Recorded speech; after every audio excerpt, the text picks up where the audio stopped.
Assalamualaikum warahmatullahi wabarakatuh. Selamat pagi semua. Waalaikumsalam Waalaikumsalam warahmatullahi warahmatullahi wabarakatuh. wabarakatuh. Selamat pagi, Selamat Bu. pagi, Bu. Bagaimana kabarnya hari ini? Alhamdulillah, luar biasa, dahsyat, Allahu Akbar. Wah, luar biasa ya. Ibu lihat kalian semua bersemangat hari ini. Sebelumnya, apakah ada yang tidak hadir? Semuanya hadir, Bu. Bagus. Nah, pada pertemuan sebelumnya, Ibu kan sudah meminta kalian untuk menyusun percobaan mengenai titrasi asam basa. Prosedur percobaan yang kalian buat sudah cukup bagus ya, dan sudah Ibu tambahkan beberapa bagian-bagian yang kurang. Jadi, pada hari ini kita akan melakukan percobaan titrasi asam basa dengan menggunakan prosedur yang sudah Ibu perbaiki ya. Kita akan fokuskan pertemuan hari ini pada materi titrasi asam kuat basa kuat. Ibu akan memberikan lembar kerja praktikum kepada setiap kelompok. Baik, Bu. Sebelum kita pergi ke laboratorium, apakah ada yang ingin ditanyakan? Bu, pada lembar kerja praktikum itu tertulis larutan NaOH yang sudah distandarisasi. Maksudnya apa ya, Bu? Pertanyaan yang bagus. Jadi, karena waktu yang terbatas, Ibu sudah menyediakan larutan natrium hidroksida yang sudah distandarisasi. Kalian pasti pernah kan melihat kristal NaOH? Nah, kristal NaOH ini bersifat higroskopis. Coba, apakah ada yang tahu apa itu sifat higroskopis? Higroskopis itu mudah menyerap dan melepaskan uap air ya, Bu?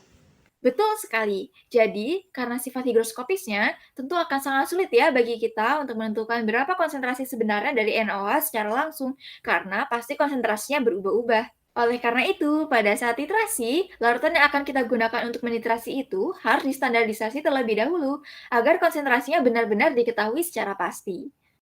Berarti larutan NaOH distandarisasinya dengan cara dititrasi juga ya, Bu?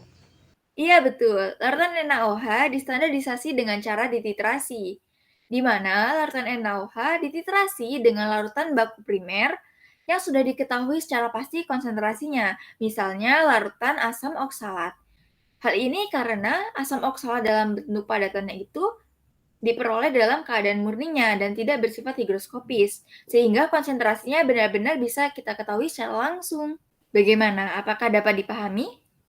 Paham, Bu. Baiklah, sekarang silakan ke laboratorium kimia dan kita mulai percobaannya. Jangan lupa kenakan masker, sarung tangan, sepatu, dan jas labnya ya untuk menghindari hal-hal yang tidak diinginkan. Pakai jas lab, sarung tangan, dan juga kacamatanya. Penting untuk kita mengetahui bagaimana cara mengubah dan mengatur posisi burat kita, karena itu akan menjamin fleksibilitas kita dalam bekerja. Caranya adalah dengan mengatur dan mengubah statif dan posisi klem. Pastikan keran burat dalam keadaan tertutup. Pasang corong kaca di bagian atas. Lalu dengan hati-hati tuang larutan yang akan kita gunakan ke dalam burat melalui corong bagian atas. Kita tidak butuh banyak, hanya sekitar 5-10 mili. Kemudian kita akan pegang burat secara horizontal di tangan kita sambil memastikan bahwa bagian atasnya ada di atas gelas kimia kosong. Kita akan putar burat ini sehingga seluruh bagian dalam burat akan terkontak dengan larutan yang akan kita gunakan. Kemudian buang sebagian dari larutan yang ada di dalam burat melalui keran bagian bawah dan sisanya dibuang melalui bagian atas. Dan inilah yang kita sebut dengan pembilasan. Sebelum memulai titrasi, ingat keran harus dalam keadaan tertutup ya. Posisikan burat hingga pembacaannya nanti tepat di level mata kita. Tuang larutan ke dalam burat dengan hati-hati melalui corong dari bagian atas. Ketika sedang mengisi burat, perhatikan apakah ada gelembung udara yang terperangkap di bagian bawah burat. Jika kalian melihat ada gelembung udara, ini harus dihilangkan dengan membuka keran burat dengan cepat dan berulang dan lakukan berkali-kali hingga kalian bisa melihat bahwa gelembung udaranya hilang sama sekali. Pipet volumetrik juga perlu dibilas sebelum digunakan. Caranya adalah dengan mengambil sedikit larutan yang digunakan, kemudian langsung buang ke dalam gelas kimia. Ambil larutan asam klorida menggunakan pipet volumetrik yang sudah dibilas, kemudian tempatkan dalam labu Erlenmeyer yang bersih. Sentuhkan ujung pipet pada labu agar seluruh larutan keluar secara sempurna. Tambahkan indikator PP beberapa tetes, goyangkan labu agar tercampur, lalu lakukan titrasinya. Perhatikan bahwa saya menggunakan jari-jari di tangan kiri saya untuk mengendalikan keran burat. Posisi ini membuat pengendalian keran menjadi lebih mudah dan juga lebih baik. Lakukan titrasi sambil terus menggoyangkan labu hingga kalian melihat ada warna pink yang muncul dan warna pink itu tidak hilang lagi. Lakukan pembacaan burat sejajar dengan mata, dan jangan lupa, yang dibaca adalah bagian bawah dari meniskus. Baiklah, setelah kalian selesai melakukan percobaan dan memasukkan data hasil percobaan ke dalam tabel hasil pengamatan, silakan kepada kelompok 1 untuk menuliskan hasilnya ke depan. Baik, Bu. Jadi, berikut ini adalah tabel hasil percobaan titrasi asam kuat HCl dengan basa kuat NaOH 0,1 molar. Dari percobaan titrasi antara larutan HCl dengan larutan NaOH 0,1 molar, larutan NaOH 0,1 molar ini berperan sebagai titran, sementara larutan HCl berperan sebagai titrat. Apakah ada yang tahu apa itu titran dan apa itu titrat? Titran itu larutan yang ada di buret. Nah, kalau titrat itu larutan yang ada di Erlenmeyer, Bu. Oh, berarti kalau titrannya larutan NaOH, berarti titran itu larutan yang kita sudah tahu konsentrasinya ya, Bu. Kalau titrat, berarti larutan yang akan kita hitung konsentrasinya ya, Bu. Benar tidak, Bu? Bagus sekali Ferry dan Bella. Jadi, titran adalah larutan yang digunakan untuk menitrasi titrat, di mana titran ini sudah diketahui konsentrasinya dan diletakkan di dalam buret. Sementara itu, titrat adalah larutan yang belum kita ketahui konsentrasinya dan diletakkan di dalam labu Erlenmeyer. Bagaimana? Apakah bisa dipahami? Paham, Bu. Lalu, pada saat kalian melakukan percobaan tadi, apakah ada perubahan yang bisa diamati?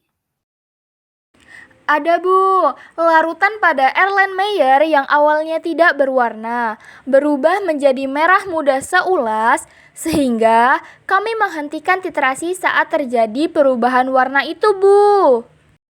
Ya, benar. Titrasi kita hentikan pada saat terjadi perubahan warna pada indikator ya.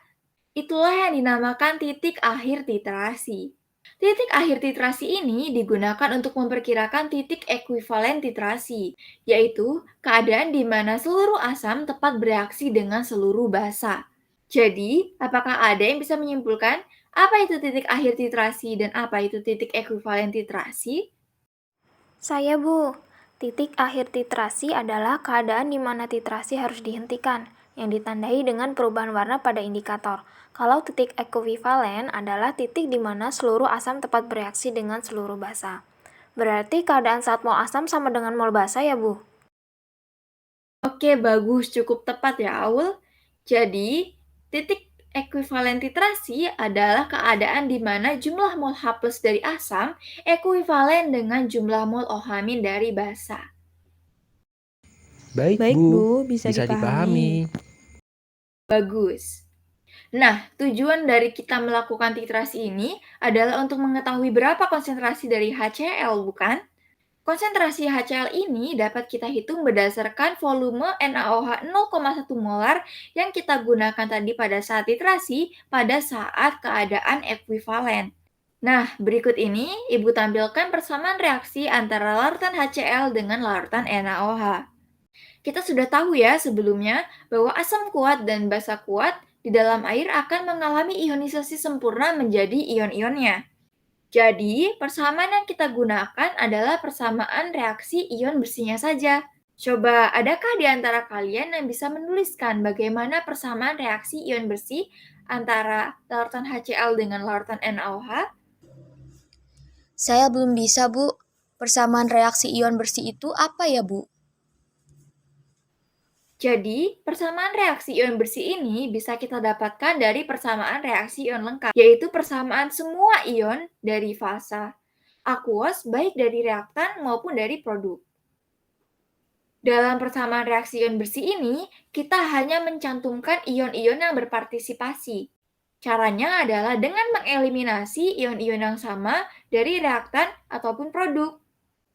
Coba, adakah yang bisa menuliskan persamaan ion lengkap dari reaksi HCl dengan NaOH? Begini ya, Bu. H positif aqueous ditambah Cl- aqueous ditambah Na positif aqueous ditambah OH- aqueous menjadi Na positif aqueous ditambah Cl- aqueous ditambah H positif liquid ditambah OH- liquid. Coba perhatikan, tadi kan Ibu bilang bahwa hanya ion dalam fasa aqueous saja ya. H2O kan berfasa liquid, dan selain itu, H2O itu hanya sangat sedikit sekali terionisasi, sehingga H2O dalam fase liquid itu tidak berada dalam ion-ionnya. Berarti begini ya Bu, H plus dalam fase aquos plus Cl- dalam fase aquos plus Na plus dalam fase aquos plus OH- dalam fase aquos menjadi Na plus dalam fase aquos plus Cl- dalam fase aquos plus H2O dalam fase liquid. Ya benar. Sekarang, apakah ada yang bisa mengeliminasi ion-ion yang sama antara reaktan dengan produk? Begini Bu, H plus fase aquos ditambah OH- fase aquos menjadi H2O fase liquid. Iya, benar sekali Lilis. Bu, saya ingin bertanya, dari reaksi asam kuat basa kuat itu, kan produknya adalah NaCl dan H2O yang pH-nya 7 ya Bu. Lalu saat saya melihat persamaan reaksi ion bersihnya, yang bereaksi juga hanya H+ dan OH-, lalu menghasilkan H2O yang netral. Berarti saat titik ekuivalen pH campuran asam kuat dan basa kuat itu 7 ya Bu. Wah, pendapat yang sangat bagus ya Lilis.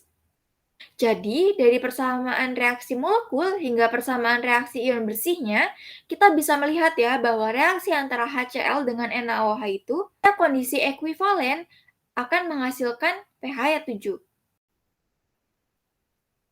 Nah, sekarang coba apakah ada yang bisa menghitung berapa jumlah mol OH- dari NaOH 0,1 molar? Iya, sudah Bu. Saya mau mencoba ya Bu. Mol OH- sama dengan molaritas OH- dikali volume NaOH dikali valensi NaOH. Mol OH- sama dengan 0,1 mol per liter dikali 0,0178 liter dikali 1. Mol OH- sama dengan 0,00178 mol. Oke, bagus Dini. Bagus Dini. Berarti berapa ya jumlah mol H+ dari larutan HCl? Karena pada titik ekuivalen jumlah mol OH- sama dengan jumlah mol H+, berarti jumlah mol H+ sama dengan 0,00178 mol ya Bu. Betul sekali Bella. Jadi kalau begitu, berapa konsentrasi H+ dari larutan HCl? Mol H+ sama dengan konsentrasi H+ dikali volume HCl dikali valensi HCl. Jadi 0,00178 mol sama dengan konsentrasi H+ dikali 0,025 liter dikali 1. Sehingga konsentrasi H+ yaitu 0,00178 mol dibagi dengan 0,025 liter.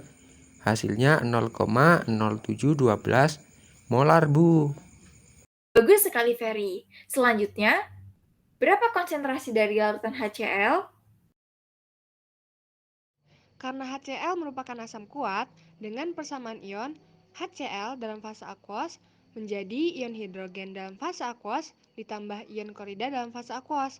Maka konsentrasi larutan HCl sama dengan konsentrasi ion hidrogen Bu, yaitu 0,0712 molar. Baiklah, sepertinya kalian sudah paham ya mengenai materi hari ini. Ibu cukupkan sampai di sini. Untuk pertemuan selanjutnya kita akan membahas mengenai materi